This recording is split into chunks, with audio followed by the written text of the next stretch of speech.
Praise the lord. ક્રિસ્મોલ અભય તથા બહેનો, દિવ્ય દયાના દિવ્ય સંદેશમાં તમારું સ્વાગત છે. જુલાઈ 8મી તારીખ. આ સંદેશ સાંભળનાર તમારા સૌ માટે અને તમારા કુટુંબીજનો માટે વિસ્તૃત પ્રાર્થના કરું છું. ક્રિસ્મોલ અભય તથા બહેનો, આજનો શાસ્ત્ર પાઠ આપણે બધા માટે એક અદ્ભુત પાઠ શીખવાડે છે. આપણે જ્યારે સામાવાળા માટે સારું કરીએ અને એ જોઈને બીજા લોકો આપણે ટીકા કરે, ખરાબ બોલે, ત્યારે શું કરવાનું? પ્રભુ ઈસુ આજના શુભ સંદેશ દ્વારા આપણને માર્ગ બતાવે છે. તમારા બાઇબલ લઈ લો, પ્રભુ ઈસુના વચન સાંભળીએ. માથ્યુનો ગ્રંથ 9મો અધ્યાય 32થી 38મી કલમ સુધી. ઈસુ અને તેમના સાથીઓ બહાર જતા હતા. એવામાં લોકો એક મૂંગા અને અપતૂત વળગેલા માણસને તેમની પાસે લઈ આવ્યા. અપદૂતને કાઢતાં જ મૂંગો માણસ બોલતો થયો. લોકો તે અચંબો પામીને કહેવા લાગ્યા, આવું તો કદી ઇસરાયેલમાં દીઠું નથી.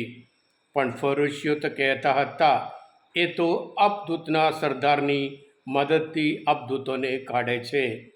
આમ ઈસુ યહૂદીઓના સભાગૃહમાં ઉપદેશ આપતા, ઈશ્વરના રાજ્યના શુભ સમાચાર ફેલાવતા અને બધી જાતની માંદગી અને બધા રોગ મટાડતા હતા. બધા શહેરોમાં અને ગામડામાં ફરતા હતા. લોકોની સ્થિતિ જોઈને તેમનું હૃદય દયાથી ભરાઈ આવ્યું.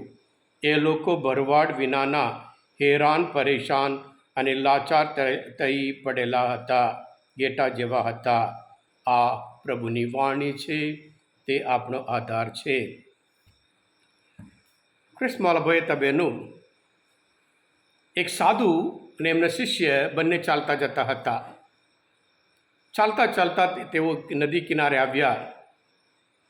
નદી કિનારે આવ્યા ત્યારે સાધુએ જોયું, નદીમાં એક વીંછી જે પાણી બહુ જોરથી વહેતું હતું, એમાં બહુ તકલીફથી સ્વિમ તરતી હતી. સાધુને લાગ્યું અને ના બચાવીએ કદાચ પાણી સાથે એ મરી જશે.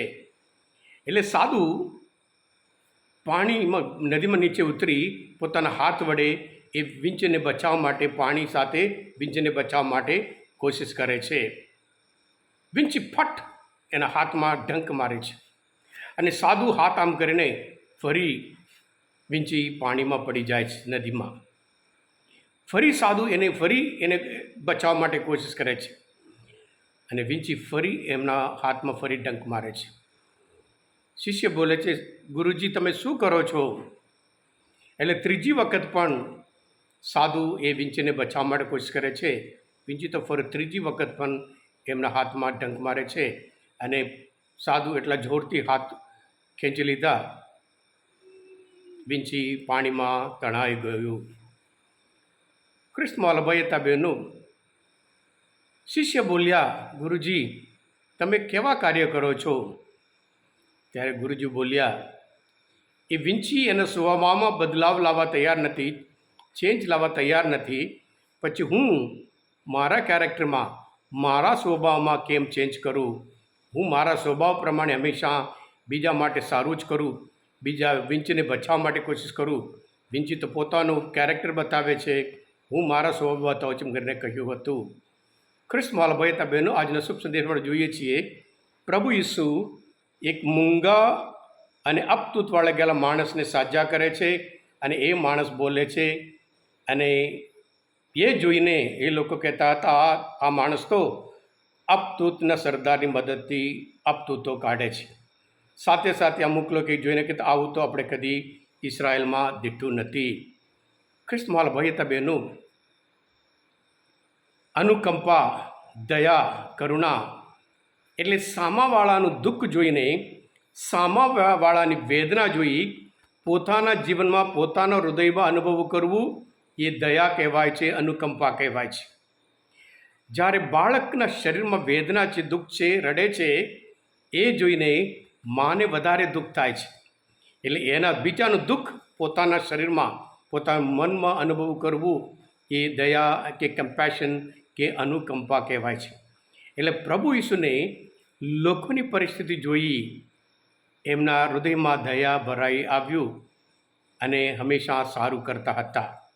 એમના જીવન વિશે એક જ વાક્યમાં ત્યાં કહેવામાં આવે છે, સભાગૃહમાં ઉપદેશ આપતા, ઈશ્વરના રાજ્યનો શુભ સમાચાર ફેલાવતા, બધી જાતની માંદગી અને બધા રોગ મટાડતા, બધા શહેરોમાં અને ગામડામાં ફરતા હતા.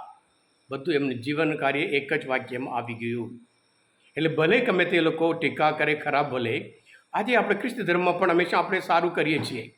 એ સ્કૂલ દ્વારા હોય, દવાખાના દ્વારા હોય, સોશિયલ વર્ક દ્વારા હોય, અલગ અલગ આપણે આપણા કાર્ય દ્વારા આપણે દયાના કાર્ય કરીએ છીએ. પણ દુનિયાના લોકો કેવી રીતે વિચાર કરે, એ લોકો એમની રીતે વર્ણન કરે.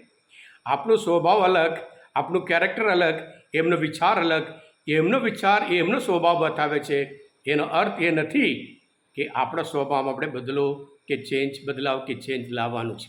આપણે તો હંમેશા સારું કરતા જ જવાનું છે. જેવી રીતે યશાના ગ્રંથમાં 53મો અધ્યાયમાં 4th કલમમાં, તેણે આપણા વિતકો પોતા ઉપર લઈ લીધા, આપણા દુઃખો પોતે વહોરી લીધા. આપણું દુઃખ, આપણી વેદના એમણે પોતે લઈ લીધું છે. ઘરને બહુ અદ્ભુત રીતે પ્રભુ ઈસુ વિશે આ વચન વાત કરે છે. યશાના ગ્રંથ 53મો અધ્યાય 4th કલમ. હા કૃષ્ણવાલા ભાઈ હતા બહેનો, આજના મનચિંતન શાસ્ત્ર પાઠ સમજવા માટે, પ્રભુ ઈસુનો સ્વભાવ ઓળખવા માટે, જાણવા માટે મદદરૂપતા હોય, તમે પોતે દિવ્ય દયાના દિવ્ય સંદેશ સબસ્ક્રાઈબ કરજો અને બીજા માટે પણ ફોરવર્ડ કરજો. કારણ તમે બધા આશીર્વાદિત છો, અભિષિક્ત છો. પ્રભુ ઈસુ, હું તમારામાં વિશ્વાસ રાખું છું. બોલો દિવ્ય દયાનો જય. God bless you all.